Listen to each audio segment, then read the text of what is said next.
Hello and welcome to day 8 of our JUNEwary challenge 2025.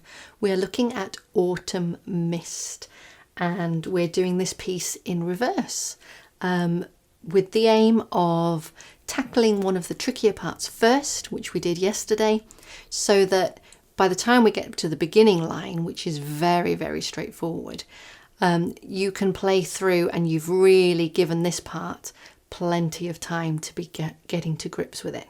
So often we start a piece at the beginning, we work through to the end, and it might be the most complex towards the end, but that gets the least of our time and energy and effort. So I'm delighted to be doing this way. So we're looking at bar 29 now into the learning we did yesterday. I'll play it for you first and then we'll have a slightly closer look. Here we go. Oh dear. Now see, at the end of my last video I was putting F sharps on and I've just left them on. That's what's going on there. Let's try again. Here we go.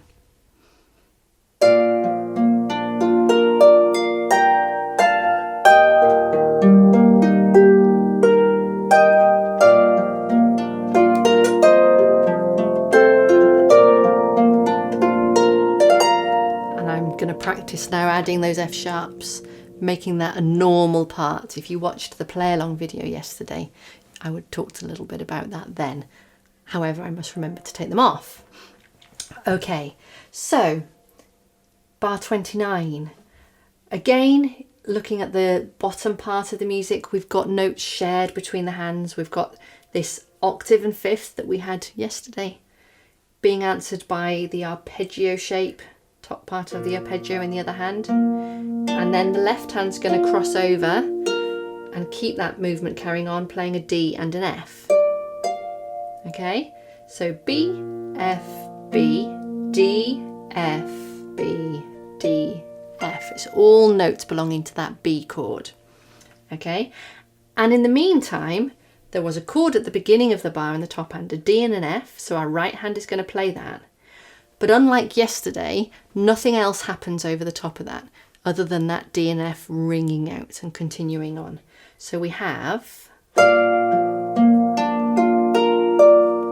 our right hand then goes and gets ready for what's next. So it's gone up to the G and the B, steps down one to the F and the A, keeping that finger nice and low, lovely high thumb, and then down one to the E and the G, and my left hand is, we're going to do an E chord. So I'm going down to E, B, E. Going to answer it with the arpeggio shape, and my left hand's going to cross over to the G and the B this time, noticing that they're suddenly crotchets, okay, suddenly quarter notes, so not going da-dum like the speed I've just gone, but boom and boom, and then an E and G in my right hand, which leads us to what we did yesterday. To make sure I bring out that left hand note.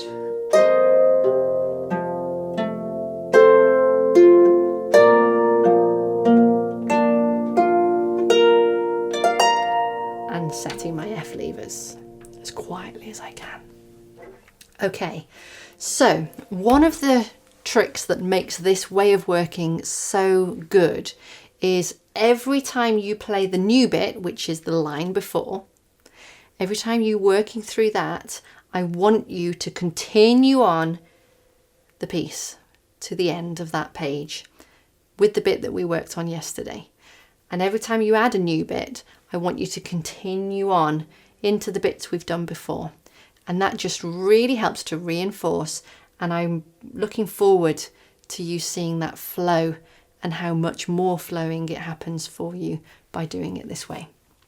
Okay, so we've got a B chord, we've got an E chord, and we've just got that little change in timing. I say change in timing, we've got a run where it's all quavers and it carries on in quavers. And then we've got a run where it's all quavers but it becomes crotchets. So we're moving from those eighth notes to the quarter notes on that last bit there. So I'm going to count it through for you now, and then we can do a play along video that you can join me on. Okay, so bar 29, 1 and 2 and 3 and 1 and 2 and 3 and 1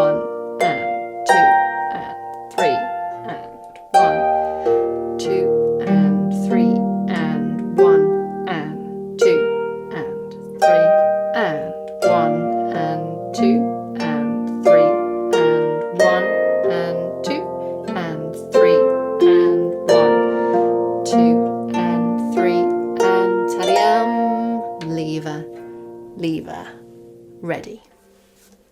Okay, well done. Join me on the play along then. We'll do that at a few different speeds, maybe even slower again, just as you're getting comfortable with it, and then building it up.